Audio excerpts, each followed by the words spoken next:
matin, on va terminer ensemble l'introduction, vraiment, parce que c'était une longue introduction de 18 versets que l'apôtre Paul a donné dans l'Épître aux Romains avant de commencer à enseigner. Il leur exprime son cœur, il leur dit pourquoi il est là, il leur dit pourquoi il veut faire ces choses-là, pourquoi il veut être parmi eux autres.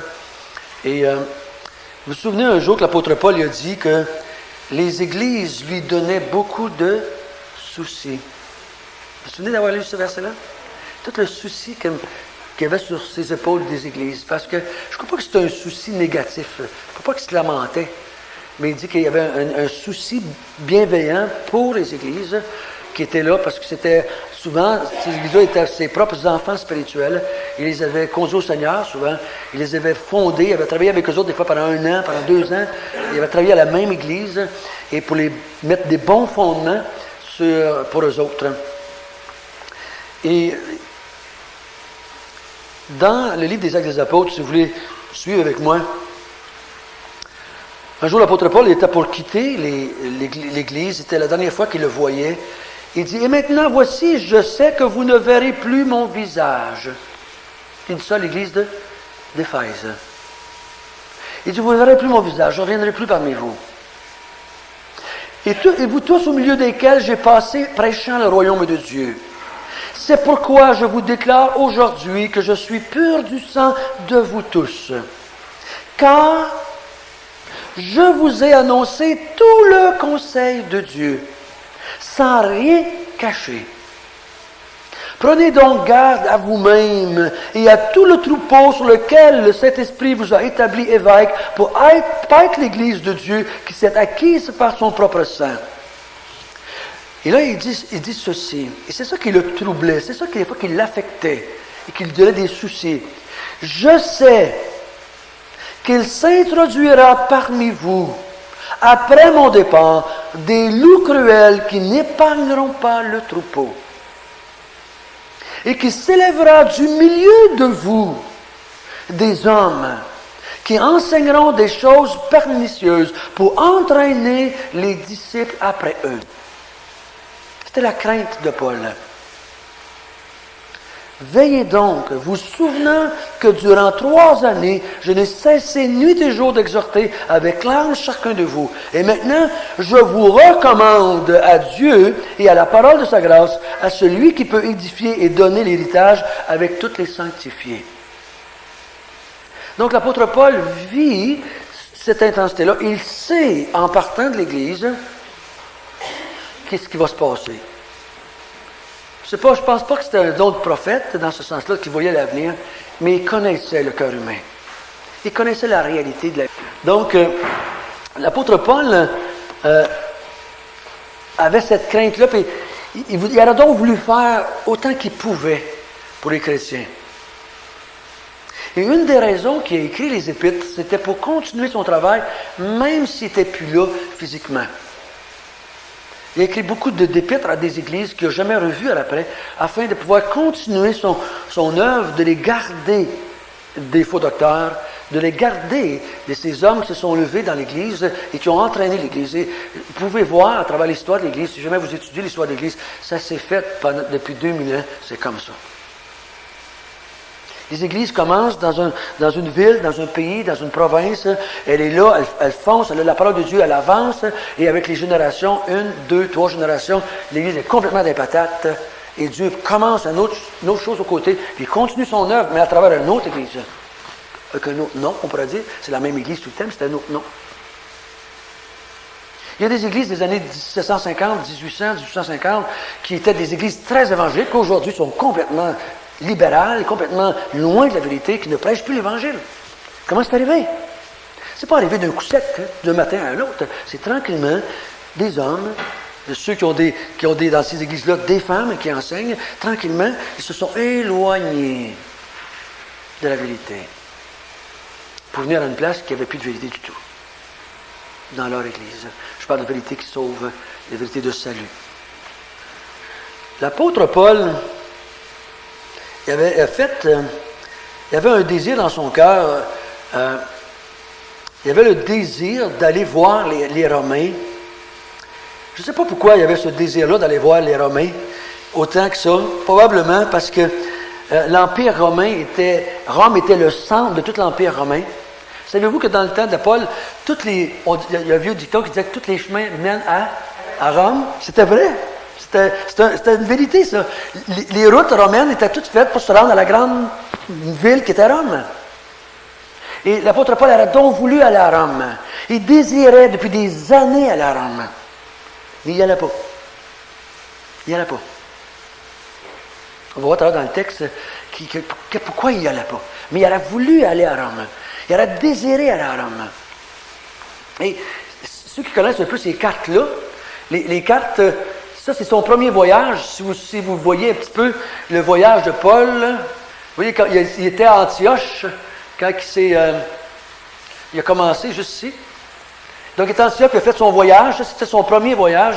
Il a implanté des églises dans ces différentes places-là. Il est revenu sur ses traces en parlant aux églises encore une fois, en stabilisant les églises, en les fortifiant. Ensuite, il a fait son deuxième voyage. Et là, il est parti vers le nord, au place de partir vers le sud. Il a monté vers la Cilicie, vers la Syrie. Il a revisité, puis il a agrandi son territoire. Il a commencé d'autres églises. Mais en même temps, et quand alors j'ai lu, là, il était ici à Éphèse. Quand il a parlé... 13, c'est la place où il a parlé aux gens, là, qui vont venir des faux docteurs parmi vous, des loups. Il était à Éphèse. Il retournait vers Césarée, vers Jérusalem. Puis quand il était à Éphèse avec les anciens, les évêques, il a parlé avec eux autres. C'est là qu'il était à ce moment-là. Mais il a continué son voyage, puis s'est en allé vers le 15, qui était à Jérusalem. C'est là, à ce moment-là, qu'il dit, j'ai fait un vœu, et je dois retourner à Jérusalem. Donc, il a fait un vœu. Il voulait retourner à Jérusalem. Et ça, c'est son troisième voyage. Il a encore une fois parti d'Antioche. Il a fait le tour. Et quand il était à Corinthe, en bas, Paul a écrit l'Épître aux Romains quand il était à Corinthe, au numéro 6. Et là, il leur parle qu'il va aller vers Corinthe, vers Rome. Mais là, avant, il s'en va. Il faut qu'il se rende à Jérusalem. Il faut qu'il se retourne à Jérusalem. Et donc, mais avant ça, il veut aller là. Il veut s'en aller à Rome. Il avait toujours ce désir depuis des années. Il a ce désir d'aller à Rome. Mais il sait pas vrai. Il sait jusqu'à un certain point, parce qu'il dit en s'en allant qu'il va y arriver des malheurs. Il y a des prophètes qui l'avertissent. Il s'en va à Jérusalem, puis il y en a qui disent qu'il va mourir, qu'il va être attaché, qu'il va être emmené en prison. Mais il se rend à Jérusalem quand même. Parce que, vous vous souvenez pourquoi il devait y aller cette fois-là? Il y avait une grosse offrande qu'il avait ramassée partout, puis il devait aller amener de l'argent à Jérusalem. Et vous vous souvenez qu'est-ce qui est arrivé à Jérusalem, n'est-ce pas? Il a été mis en prison. Il a été arrêté pour des fausses accusations. Et avant de pouvoir repartir, il a été emmené comme prisonnier, puis il est resté à Césarée de Philippe pendant on pense, 2 à 3 ans en prison. C'est là qu'il a écrit un paquet de ses épîtres pendant qu'il était en prison. Mais il voulait donc aller à Rome. puis, on va voir tout à l'heure qu'il priait Dieu pour aller à Rome. Mais pourtant, c'est des années, puis il n'y allait pas. Il n'y allait pas. On va voir tout à l'heure pourquoi. Mais finalement, il va se rendre à Rome. Il va se rendre à Rome, il met les 2 mains attachées, les 2 pieds attachés. Il va s'en aller, puis il va prendre... Vous vous souvenez qu'il va y aller avec un bateau, puis il va y avoir une méchante tempête, vous vous souvenez? Il va passer mourir dans le bateau. Et finalement, il y a un ange qui apparaît, et il dit, non, Paul, je t'ai dit que tu te rendrais à Rome, et tu vas te rendre à Rome. Même si tous les événements de la vie semblent te dire que tu n'y irais pas, moi je te dis que tu vas y aller. Et finalement, il y a le petit bateau avance, tranquillement, il s'en va, et finalement, il se ramasse là. Finalement, il arrive à Rome, mais prisonnier. Et c'était pas ça qu'il avait comme intention. Hein? Des fois, Dieu nous dirige pas tout à fait comme on penserait. Il y a des idées à lui. Puis je vais vous dire quelque chose, Dieu ne change pas d'idée facilement. Dieu ne change pas d'idée facilement. Il y avait une idée avec Paul. Et malgré des fois tout ce que Paul a pu demander, tout ce que Dieu a dit, Dieu dit, je vais t'emmener à Rome, mais quand ça va être mon temps, à ma manière, tu ne peux pas t'imaginer comment je vais t'emmener à Rome. Tu ne peux pas t'imaginer comment tu vas venir. Et Paul ne pouvait pas s'imaginer vraiment qu'il se ramasserait à Rome, mais prisonnier, pour une grande partie de sa vie, et finalement qu'il mourrait probablement là. Donc, dans ce sens-là, pourquoi est-ce que Paul, lui, ne va pas? Pourquoi? Qu'est-ce qui empêche Paul de réaliser son projet? Tournez avec moi dans vos Bibles, Épître aux Romains, chapitre 1, et on va être au verset 8. Merci. Romains 1, verset 8. Et on va lire ça, ce bout-là. C'est la fin de l'introduction des Épîtres aux Romains. Je rends d'abord grâce à mon Dieu par Jésus-Christ au sujet de vous tous, de ce que votre foi est renommée dans le monde entier. Dieu que je sers est en mon esprit dans l'évangile de son Fils, mais témoin que je fais sans cesse mention de vous, demandant continuellement dans mes prières d'avoir enfin par sa volonté le bonheur d'aller vers vous. Ça fait longtemps, continuellement, il priait pour aller à Rome, mais il se passait des années et des années sans qu'il puisse y aller.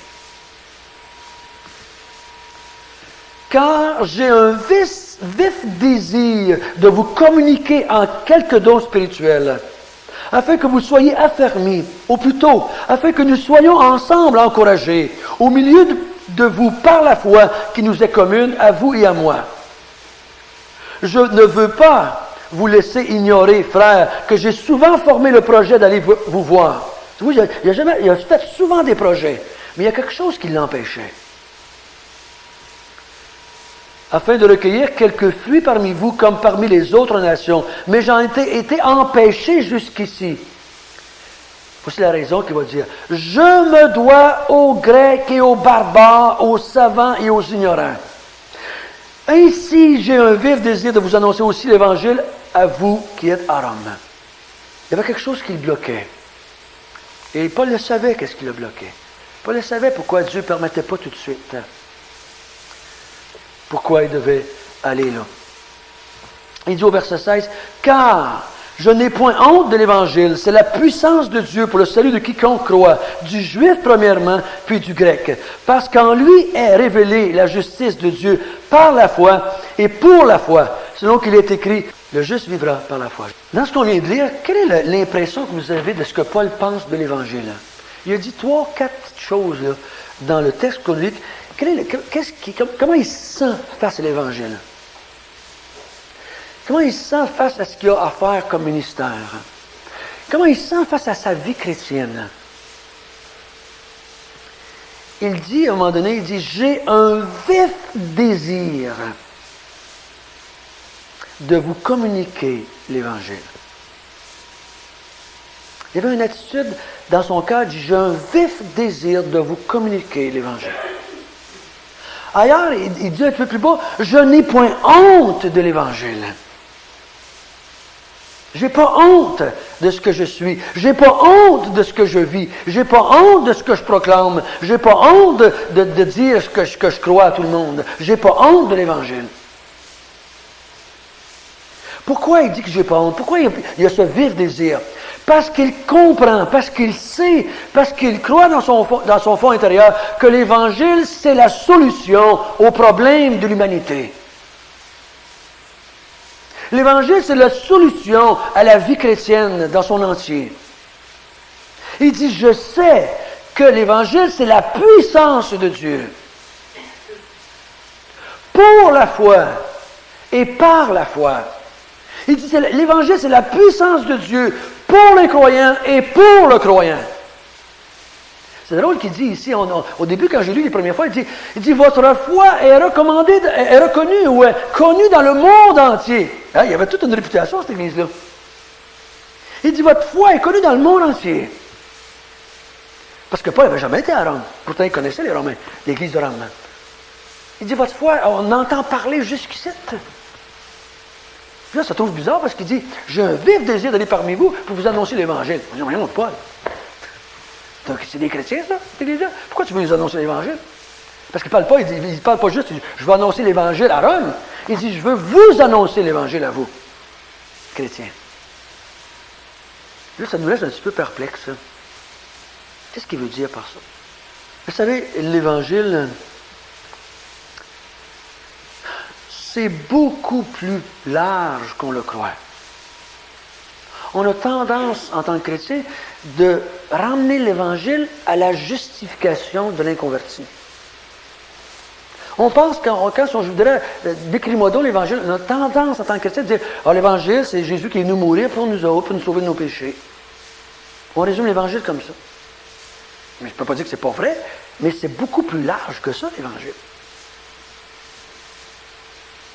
Je vais passer des années avec vous autres, si Dieu le permet, puis tout ce que je vais faire, c'est vous enseigner l'Évangile. Parce que l'Évangile, c'est beaucoup plus large que juste la justification d'un inconverti.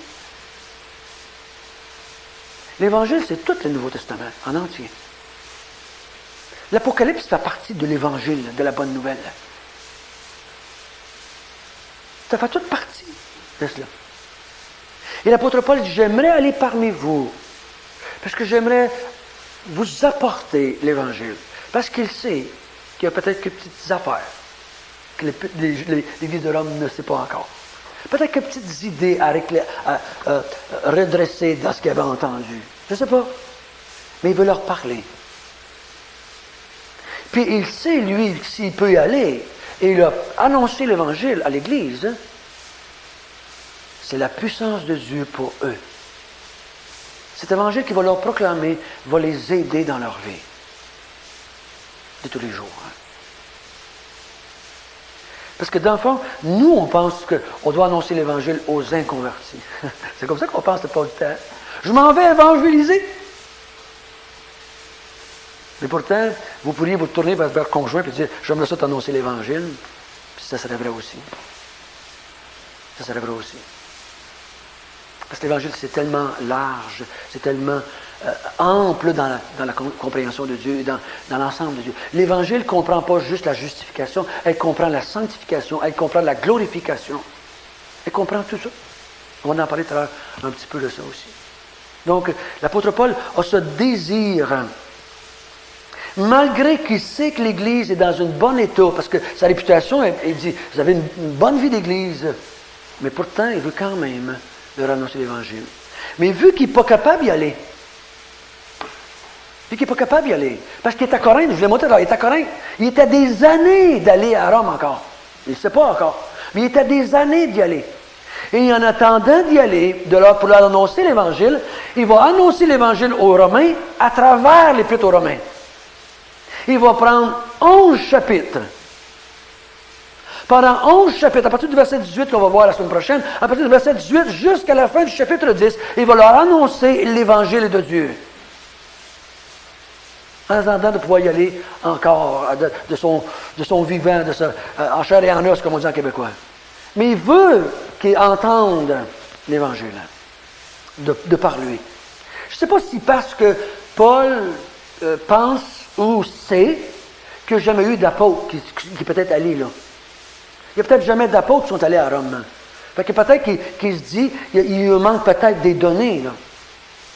Parce que vous savez que la Bible n'était pas écrite dans le temps. Là. Le Nouveau Testament n'était pas écrit encore complètement, du moins. Je ne pense pas même qu'il y avait peut-être quelques évangiles, peut-être l'Épître aux Galates, peut-être l'Évangile de Marc qui avait été écrit à ce moment-là. Donc, pas beaucoup d'écrits, puis elle ne se promenait pas encore, l'Évangile, là, sur papier. Donc, il dit peut-être qu'ils n'ont jamais eu d'apôtres, donc ils ne savent pas tout, je vais aller là pour les aider à comprendre l'ensemble. Mais il y avait ce vice désir-là. Et donc, c'est dans cette ambiance-là, c'est dans cette attitude-là de cœur que Paul va écrire l'Épître aux Romains. Et pendant les 10 chapitres qui s'en viennent, il va, lui, Paul, Dieu, à travers Paul, à travers la Bible, à travers moi, à travers vous autres, il va annoncer l'Évangile à chacun de vous, puis moi. C'est à vous qu'annonce l'Évangile. Pensez-vous que vous avez besoin qu'on vous prêche l'Évangile? Ben oui, hein? On en a juste besoin. Donc, on va essayer, pendant qu'on va étudier ça, on va essayer de remettre en question ce qu'on sait. On va laisser Paul nous dire si ce qu'on croit est correct. Comme il voulait faire avec les Romains. Comme il l'a fait avec cette église qui avait déjà une belle réputation. Cette église qui était déjà une église qui se répandait partout dans le monde. Il veut clarifier, il veut peut-être améliorer, si je peux appeler le mot, ou approfondir leur foi. On a vu que, je crois que l'idée de Paul, que j'ai faite depuis les deux premières études, puis cette dernière-là, c'est, la vérité qu'on a dit, c'est qu'il nous faut toujours évaluer l'Évangile en lequel nous croyons. Il faut toujours évaluer. Et si vous vous évaluez personnellement, ou si vous vous évaluez en tant que couple ou en tant que famille, et si on s'évalue en tant qu'Église, on va transmettre à la génération qui vient un évangile plus clair, avec moins de défauts dedans, si je peux dire. Parce qu'on pourrait bien se laver les mains et dire, ben ils ont la Bible qui s'arrange, ma foi.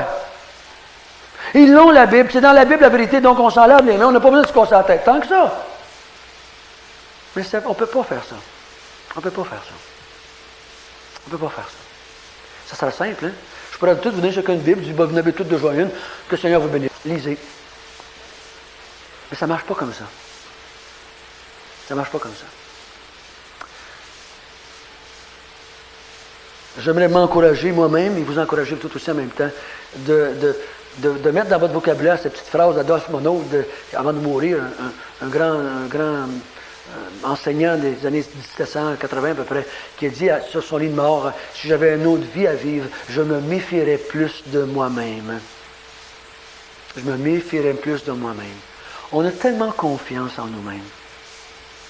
Hein? On a tellement confiance en nous-mêmes. On devrait se méfier un peu plus de nos idées un petit peu des fois spéciales. Puis dire, oui, la parole de Dieu est là. Et hier, je parlais à la conférence, je disais, le bienfait de l'Église, comment j'ai besoin de l'Église pour me protéger de moi-même. Me protéger de moi-même. J'ai rencontré quelqu'un il n'y a pas tellement longtemps qui venait de l'Ouest et il s'est isolé de l'Église. Il s'est isolé de l'Église. Il croit. Il a bien confiance en sa compréhension des choses. Puis il s'est éloigné de la vérité. Maintenant, il prêche la perte du salut. Il prêche toutes sortes d'affaires qui ne sont plus des Écritures. Parce qu'il s'est isolé du restant de l'Église. Et moi, je dis qu'en québécois, il s'est ramassé dans la chambre peut-être. Parce qu'il a cru qu'il était capable de s'en sortir par lui-même. Qu'il n'a pas besoin de l'Église. On a besoin de l'Église. Pas juste la petite gang qu'il y a ici, on peut mettre l'Église plus large. Quand ce matin, Lucie est partie avec un livre que c'est un chrétien qui a écrit aux États-Unis, donc ce chrétien-là fait partie de l'Église. En lisant son livre, peut-être que le chrétien va l'adresser un petit peu. Ou il apprend des choses nouvelles. Elle a besoin de l'Église, elle aussi. Tout le monde a besoin de l'Église. Et l'apôtre Paul ici sait que les Romains ont besoin de lui pour garder le chemin de la doctrine le plus droit possible. Parce que Paul était un homme spécial, lui, parce qu'il était un apôtre qui avait vu Jésus-Christ avec ses propres yeux. Il avait eu des révélations que les autres n'avaient pas eues.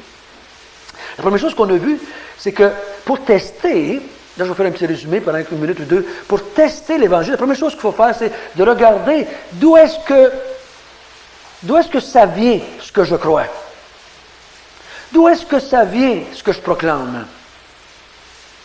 L'apôtre Paul a commencé son épître en disant « Paul, serviteur de Jésus, apôtre de Dieu ou apôtre de Jésus-Christ. » Ce que je crois, ce que j'enseigne, ce que je proclame dans le monde entier, est-ce que ça vient vraiment de ça? Et seulement de ça? Il y a des associations missionnaires qui s'en vont dans des pays et qui prêchent beaucoup plus que l'Évangile à mon Dieu, personnellement. Ils prêchent de la tradition, ils prêchent de la culture, ils prêchent de la socialisation, je peux dire ça comme ça. Ils emmènent plus que l'Évangile. Ils emmènent leur bagage aux autres de pays et ils veulent imposer ça sur les autres cultures. Un peu avec l'exemple de Hudson Taylor, je vous ai déjà dit que sa société missionnaire l'a exclu, l'a excommunié, si je peux dire, Hudson Taylor. Parce qu'il ne voulait pas imposer la culture anglaise aux Chinois.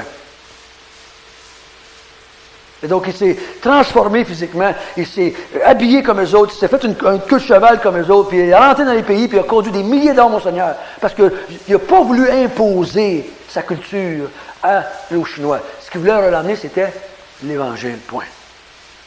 Des fois, on veut imposer nos façons de faire aux gens. Notre façon de vivre notre vie chrétienne. On veut l'imposer, plutôt de prêcher l'Évangile. J'ai déjà dit à un homme, j'ai dit, la foi que tu as, garde-la pour toi-même. Prêche l'Évangile, je t'en prie. Arrête de dire aux gens quoi faire. Prêche l'Évangile.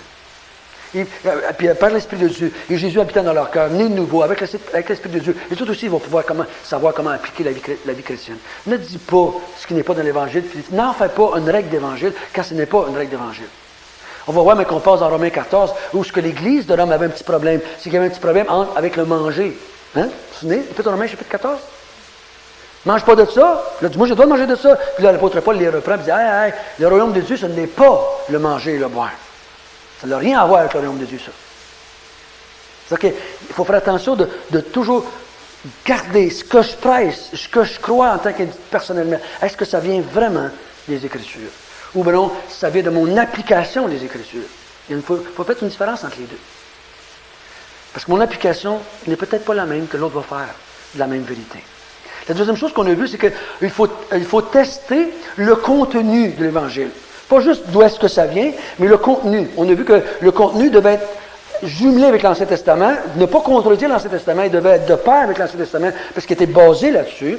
On a vu que l'Évangile concerne un homme, Jésus homme, et aussi Jésus Dieu. Les deux doivent aller ensemble. Si ce n'est pas ça, l'Évangile, ce n'est pas autre chose qu'une personne. L'Évangile, c'est Jésus. Êtes-vous d'accord avec moi? L'Évangile, c'est Jésus. La bonne nouvelle, c'est Jésus. Et on a tendance à vouloir, en tant qu'Église, à travers les siècles ou les générations, on a tendance à coller après Jésus un paquet d'affaires. On appelle ça de l'hommerie. On ajoute à Jésus des choses dans la vie chrétienne. Au lieu de s'en tenir seulement à Jésus, à la bonne nouvelle qui vient de Jésus. On a tendance à additionner. Et si vous lisez le Nouveau Testament comme moi, vous allez voir tout bout de champ que les apôtres parlent aux églises et disent, ah, attention, ça ne vient pas de Dieu, ça. Ça vient des hommes. Hein? Ils sont obligés de clarifier à tout bout de champ. Hey, attention, vous avez additionné ça, là. Vous avez additionné ça, là. Donc, la troisième chose qu'on a vue, c'est on doit tester en regardant si l'évangile qu'on prêche, c'est l'œuvre de Dieu. C'est-tu Dieu qui œuvre dans la personne? Est-ce que c'est Dieu qui dit, on a vu que vous êtes les bien-aimés de Dieu. Vous avez été appelés par Dieu. L'évangile, c'est l'œuvre de Dieu dans un incroyant qui le prend et il l'emmène à comprendre l'Évangile, il l'emmène à comprendre qu'il est pécheur. C'est Dieu qui l'emmène à comprendre qu'il doit se convertir. C'est Dieu qui lui donne la force de croire. C'est Dieu qui donne la force de marcher. C'est lui qui crée en lui le vouloir et le faire. L'Évangile, c'est l'œuvre de Dieu dans le croyant.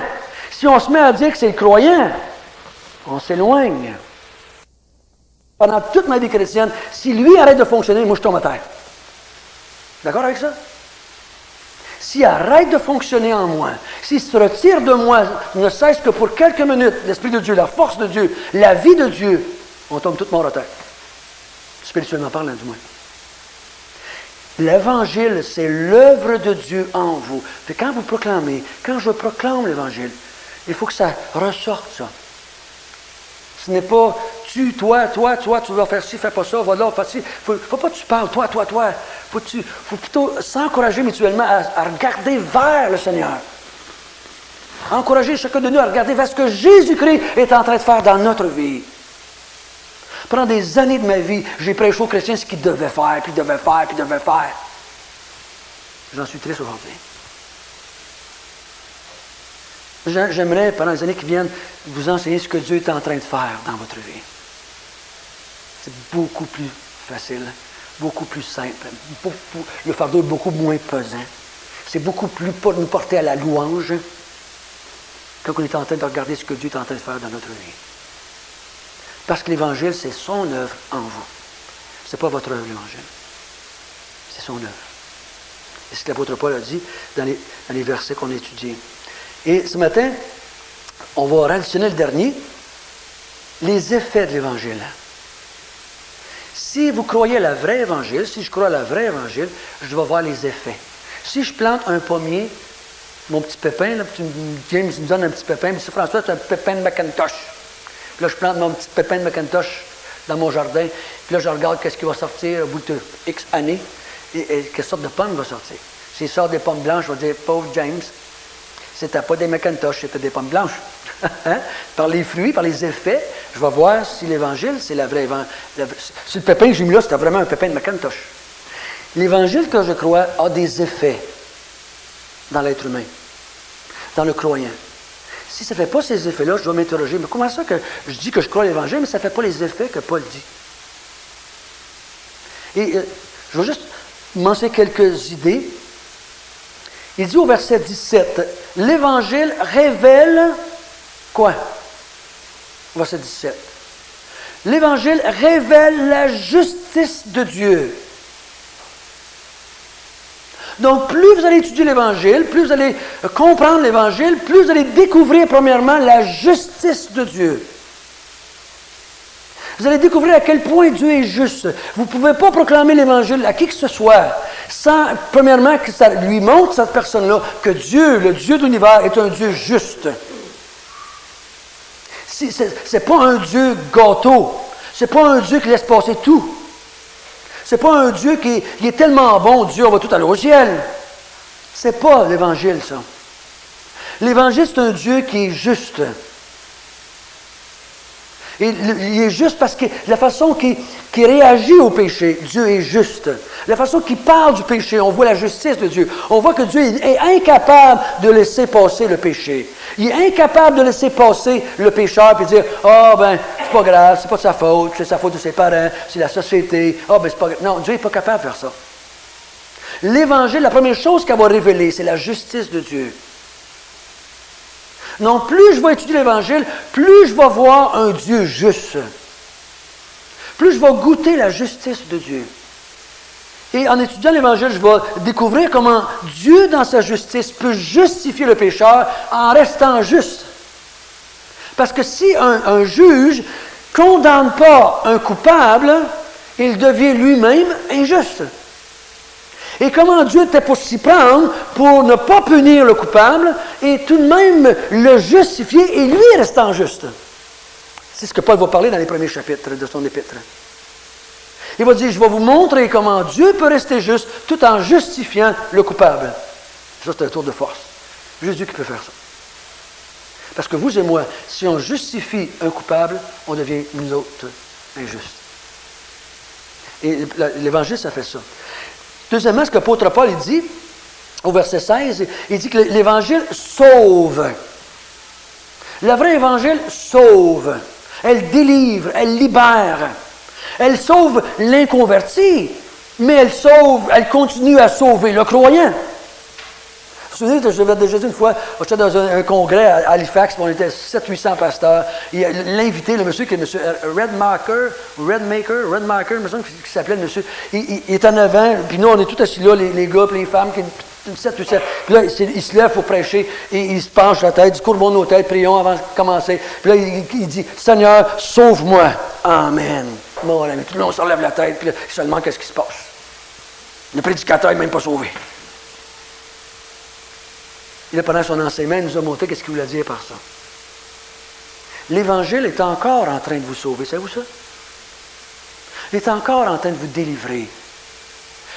L'Évangile veut encore vous libérer. Elle veut vous emmener à la stature parfaite de Jésus-Christ, l'Évangile. Donc, je pourrais vous dire ce matin, je pourrais vous dire, le Seigneur est en train de nous sauver, et ça serait vrai. Le Seigneur m'a sauvé, le Seigneur est en train de me sauver, et le Seigneur me sauvera. Fait qu'il va m'emmener au ciel. C'est pour ça que vous voyez dans la Bible différents temps de verbes de même quand il parle du salut. Parce que l'Évangile, ça comprend tout ça. L'Évangile, ça sauve, ça libère les gens.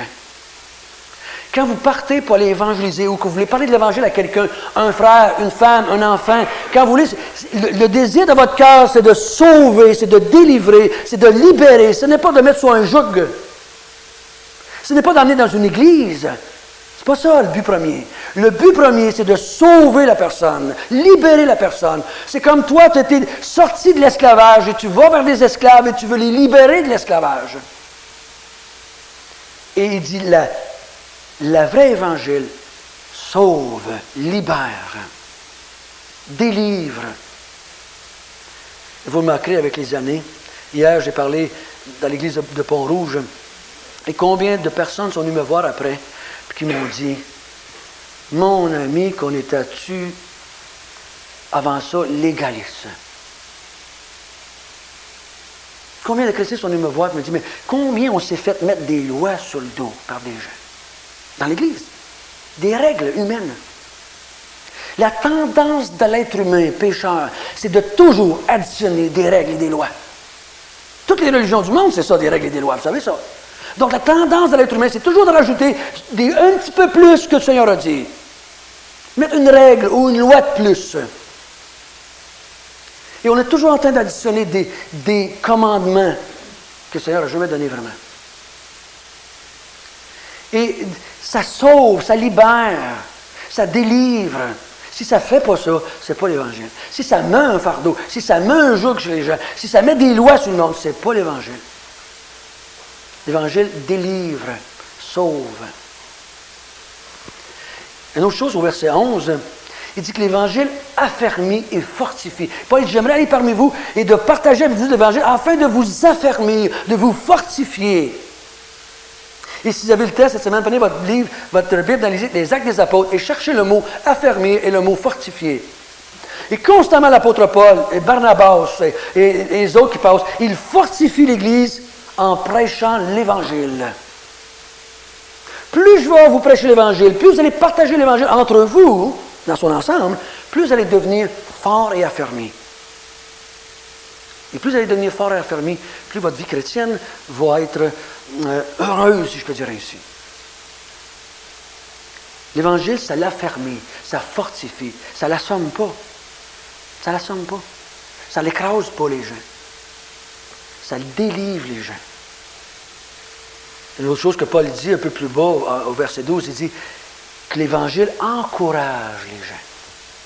Il dit ça, j'aimerais ça, de vous encourager. Qu'on s'encourage mutuellement à continuer avec le Seigneur.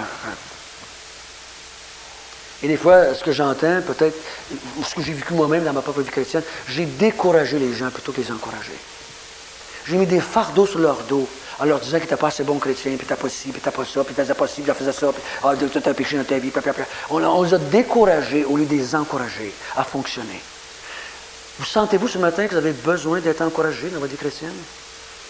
On a besoin de s'encourager mutuellement à continuer à marcher dans les voies du Seigneur. Je crois que c'est une des choses que Dieu fait. Il dit ensuite que l'Évangile, la vraie Évangile, c'est une puissance. Une puissance. C'est la puissance de Dieu dans votre vie, dans ma vie. Pas pour faire toujours ce que je pense, mais c'est une puissance pour accomplir le plan de Dieu dans ma vie. Pas pour accomplir tout le temps ce que je voudrais faire, mais pour accomplir le plan de Dieu dans ma vie. Il y a une puissance à l'œuvre dans votre vie, dans chacun de vos cœurs. Par la puissance de Dieu et du Saint-Esprit qui travaille, Dieu va accomplir en vous son œuvre. Et chacun d'entre nous, peu importe ce que vous êtes aujourd'hui, peu importe ce que vous êtes, si le Seigneur Jésus venait tous nous chercher aujourd'hui, comme ça, vite demain, on tomberait tous comme Jésus-Christ ensemble. Pas un plus, pas un moins. Nous serions tous transformés à l'image de Jésus-Christ parfaitement. Toute la gang. Peu importe la vie chrétienne que vous avez faite. Peu importe comment ça fait tant que vous êtes là. Que ça fait 30 ans que vous êtes chrétien ou 2 jours que vous êtes chrétien.